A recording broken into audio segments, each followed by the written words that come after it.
Olá! Ó, esse aqui é o novo assunto que a gente vai trabalhar nessa quinzena, essa primeira quinzena de junho, né? De 1 até o dia 15 de junho, mais ou menos, ou então até o dia 18, né? Vai depender. Aqui a gente fala de calor, a gente já viu temperatura, a gente já viu equilíbrio térmico, a gente já viu escalas, né? Nós vimos escalas de temperatura e as conversões das escalas, e agora a gente vai continuar falando de temperatura, só que agora calor, experimentalmente a expressão calor. Né? Experimentalmente, verifica-se que colocando em contato dois ou mais corpos em temperaturas diferentes, né?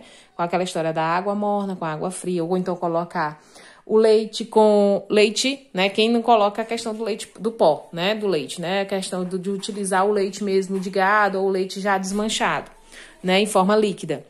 Aí você tem se misturar o leite com o café, né? Que tá quente. Então ocorre o quê? Um equilíbrio térmico. Ocorre até um determinado instante, eles vão entrar, os dois líquidos vão entrar em uma temperatura, né? Vão chegar a uma temperatura que é a mesma. Então, isso se chama equilíbrio térmico, a gente já se lembra, né? Ó, aqui ele diz, ó, verifica-se que colocando em contato dois ou mais corpos em temperaturas diferentes, após certo intervalo de tempo, eles atingem a mesma temperatura, né? Isso que a gente estava dizendo, água fria com água morna, com água quente, eles vão entrar em equilíbrio em uma temperatura no final. Quando os níveis de energia térmica se tornam iguais, diz que os corpos estão em equilíbrio térmico, é o que a gente já conversou. Ou na mesma temperatura. A energia térmica que se transfere de um corpo para o outro, a gente dá o nome de calor. Ou seja, o objeto, a substância que é mais quente, ela transfere calor para a substância que tem menos, que está mais frio, né? Mais ou menos isso. O calor é o quê? É a energia em trânsito entre o corpo de temperaturas diferentes. Ou seja, o calor é a energia que vai ficar em trânsito entre o corpo quente para o corpo frio. Geralmente é assim. A não ser que seja muito, muito frio, né? Às vezes também consegue. A temperatura esteja muito, muito baixa e o outro objeto está quente e consegue transferir a questão de calor mais frio, né? Porque calor a gente só acha que é quente. Não, calor é qualquer tipo de temperatura, pode ser fria, pode ser quente, tá? Então, calor é a energia térmica em trânsito entre os corpos com temperaturas diferentes entre si. Se tiver os dois com temperaturas diferentes, geralmente o mais quente vai tentar transferir, né, calor para o mais frio.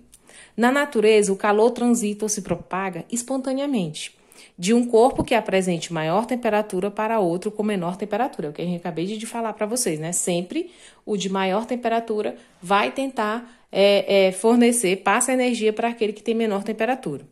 Representamos pela letra Q a quantidade de calor trocada entre esses dois corpos, tá? Entre um corpo e o outro a gente chama de Q. Q é a quantidade de calor trocada entre os dois corpos com temperaturas diferentes. No sistema internacional, a quantidade de calor é medida em calorias, a gente chama de calorias, tá? E a identificação é cal, a gente não bota o nome calorias todo, cal, né? A gente vê essa história de calorias, a gente só acha que é a questão de dietas, aquela coisa, não. Mas essas calorias seria a quantidade de calor que a gente perde. Se a gente comer uma determinada comida, geralmente tem lá, quilocal, ou um achocolatado, ou um salgadinho, tem assim, quilocaloria, é o que você adquire, né, comendo, mas também é o que você pode perder fazendo algum exercício, tá bom?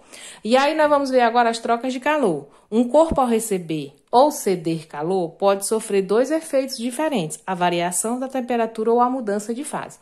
Quando o objeto ele recebe ou cede calor, ele pode ser o quê? Só ocorre uma variação de temperatura, ele muda de fase. O que é mudança de fase?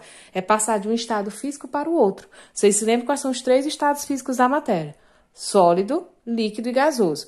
Quando eu coloco uma temperatura, eu forneço uma temperatura a um determinado objeto, ele pode só aumentar a temperatura, mas ele também pode mudar a fase, passar do estado sólido para o estado líquido, ou do estado líquido para o estado gasoso. Eu vou já explicar direitinho. Vamos ver um exemplo aqui, ó. Você tem, se uma tesoura de aço for colocada na chama de um fogareiro, você coloca um pedaço de ferro qualquer, não precisa ser nem uma tesoura, ali no fogareiro.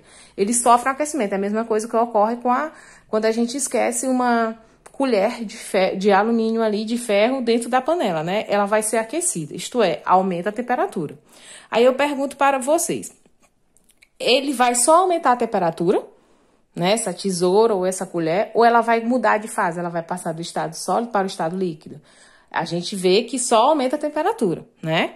Aí agora esse segundo exemplo. Um pedaço de gelo a 0 graus, colocado num recipiente perto do fogareiro, você pega um pedaço de gelo, botou dentro ali perto do fogo.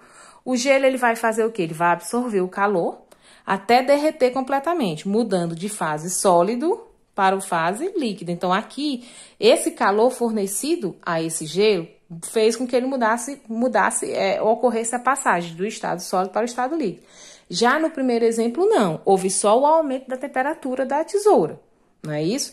Aí nós temos dois tipos de calor, o calor sensível e o calor latente. O calor sensível, ele provoca a variação apenas da temperatura, para aumentar só o aumento da temperatura. Já o calor latente é aquele que é fornecido à substância para que ela ocorra, para que ela consiga mudar de estado, ou seja, do sólido para o líquido, do líquido para o gasoso. Então, nós temos o calor sensível, que é aquele que só é fornecido à substância ou ao corpo para que ele aumente a temperatura. Já o calor latente, não. É um calor fornecido à substância ou ao corpo para que ele mude de estado físico, tá bom? Nos exemplos acima, o calor recebido pela tesoura, no exemplo 1 que a gente viu, ele é sensível, porque só aumentou a temperatura da tesoura. E o recebido pelo gelo é o calor latente, porque conseguiu transformar o gelo, que é sólido, em estado líquido, tá bom? Então, o calor sensível provoca só a variação da temperatura. O calor latente provoca a mudança de estado, tá? Aí nós temos aqui mais outros exemplos que vocês não têm livro, aí fica difícil. Aí eu coloquei aqui para vocês verem. Por exemplo, você imagina duas panelas, uma de ferro e outra de vidro, contendo a mesma quantidade de água, uma panela de ferro e uma de vidro. São apoiadas em boca e são colocadas em bocas de fogão idênticas, ou seja, duas altas ou duas baixas. Você depois acredita que haverá diferença de temperaturas depois de um certo tempo? Você colocou uma panela de vidro e uma panela de alumínio, tá? Você colocou água, forneceu a mesma temperatura para elas. Qual é a água de qual das panelas vai ferver mais rápido? Automaticamente a gente sabe que a panela de ferro é melhor condutor do que o vidro. Então, quem vai ferver, a panela que vai ferver a água mais rápido é a panela de alumínio, né? A panela de ferro, que a gente chama de alumínio ou de ferro. Outro exemplo, se a gente colocar duas panelas idênticas, né? Pode ser de alumínio ou de vidro, contendo a mesma quantidade de água, vamos supor 1 litro e 1 litro, são colocadas ao mesmo tempo em bocas de fogão distintas.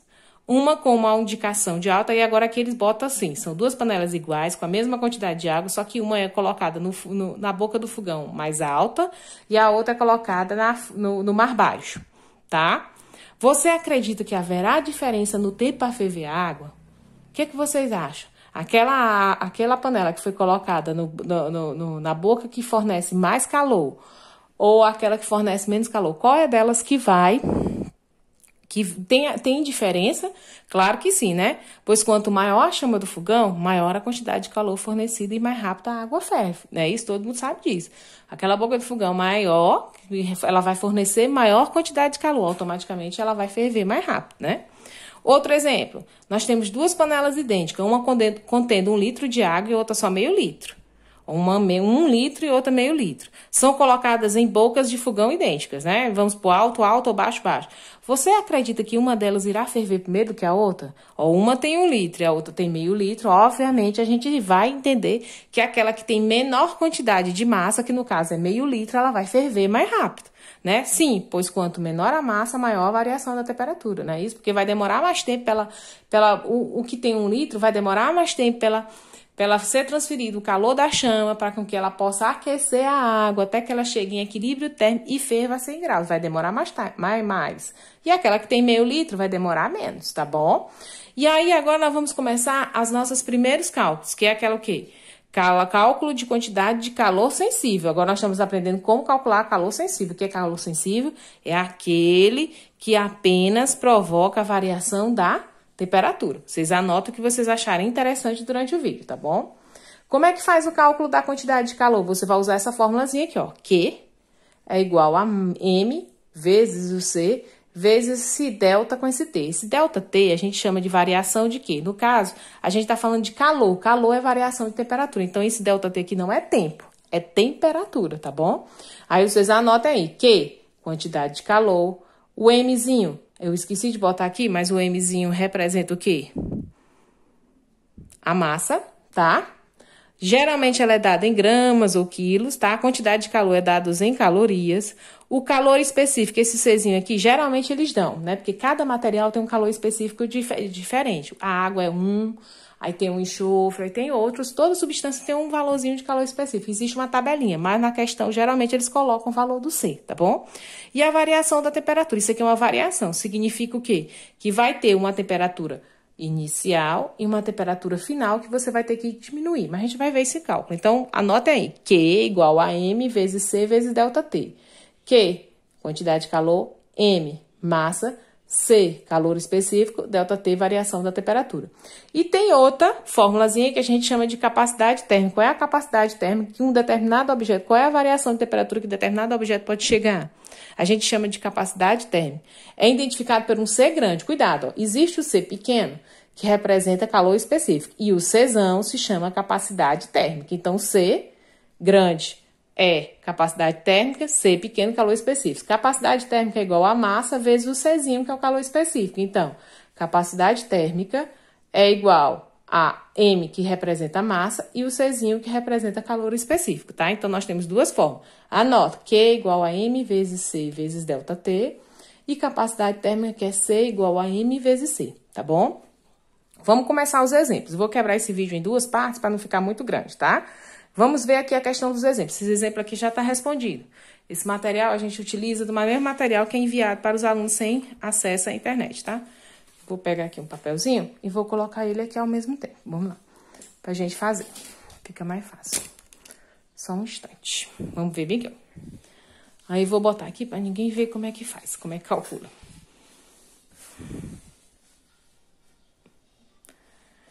Letra A e letra B. Esse exemplo tem... Aí ele tem assim, um exemplo. Um bloco... Deixa eu colocar direito aqui.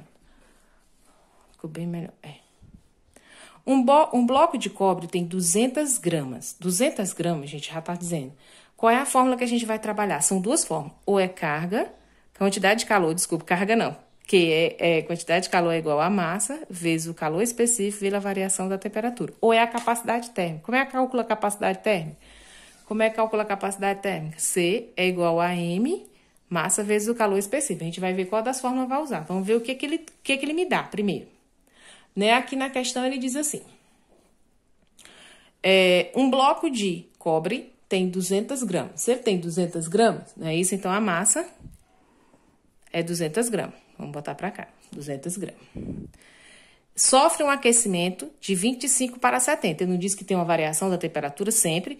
Tem uma temperatura inicial e a temperatura final. Então, nesse caso, ele vai falar, isso aí fala de quê? De ΔT. Vou botar até o ΔT aqui. O ΔT é o quê? Como é que você calcula? Você pega a temperatura final, 70, menos a temperatura inicial, que é quanto? 25.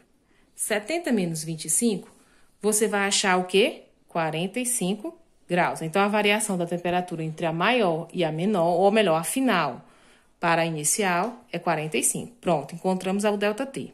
O calor específico do cobre, ele está dizendo que é um bloco de cobre, então tem que ser o calor específico do cobre, é igual a... Quem é calor específico? É o Czão ou é o Czinho? A gente falou que é C. Czinho é 0,093, tá? Calorias por grau Celsius, pronto. Por grama grau Celsius. Então, aqui a gente já sabe, ó. Um bloco de cobre tem 200 gramas, a massa sofre um aquecimento de 25 para 70, variação da temperatura. Nós calculamos, 70 menos 25, 45. O calor específico do cobre é igual a 0,093, tá? Letra A. O que ele te pede na letra A? Ele te pede para você encontrar qual a quantidade de calor recebida, né, pelo bloco. Aí, agora, cálculo da quantidade de calor. Qual é a fórmula? Q igual a M vezes C vezes variação de temperatura. A gente já sabe. Aí, aqui eu sei que ele quer a quantidade de calor. Ele quer o Q. Então, o Q é igual a massa? Tenho. Czinho, calor específico? Tenho. Variação de temperatura? Também tenho. Então, agora dá para me calcular nessa letra A. Q é igual a massa, 200, vezes calor específico, 0,093, vezes a variação da temperatura, que é 45. Aí agora você executa a multiplicação, ou na calculadora, ou à mão, você é que sabe. Você vai multiplicar 200 vezes 0,093 vezes 45. Você vai encontrar, depois dessa multiplicação, 837. 837 o quê? Quantidade de calor é dado em calorias, só bota cal. Pronto, encontrei a quantidade de calor. Por quê? Porque a questão me pedia, na letra A, me pedia a quantidade de calor e também me deu massa, variação da temperatura, e o C, que era o calor específico. Pronto, a letra A está feita. A letra B da questão. O que na letra B ele pede? Ele pede o quê? Determine a capacidade térmica do bloco. Aí eu lembro, capacidade térmica. Qual é a fórmula da capacidade térmica? Capacidade térmica é igual ao quê? A massa vezes o calor específico, né? Eu tenho massa? Tenho. Na questão não me deu? 200. Eu tenho um calor específico? Tenho. Então, dá para calcular a capacidade térmica? Dá. Então, C é igual a 200 vezes o calorzinho específico, que é o quê? 0,093. Agora, você executa a multiplicação. 200 vezes 0,93, C é igual a quanto? Você vai encontrar 18,6. O quê? Aí, ou o Czão, desculpa, você tem que botar sempre um Czão para não se confundir com o Czinho. C, 18,6. Pronto, 200 vezes 0,93, 18,6. O quê? Calorias por temperatura graus Celsius, tá? Toda vez que for capacidade térmica, é calorias barra graus Celsius. Se for quantidade de calor, sempre é o quê? Calorias, tá bom? Vou dividir o vídeo, então. Vou fazer outro com outros cálculos pra gente tirar todas as dúvidas.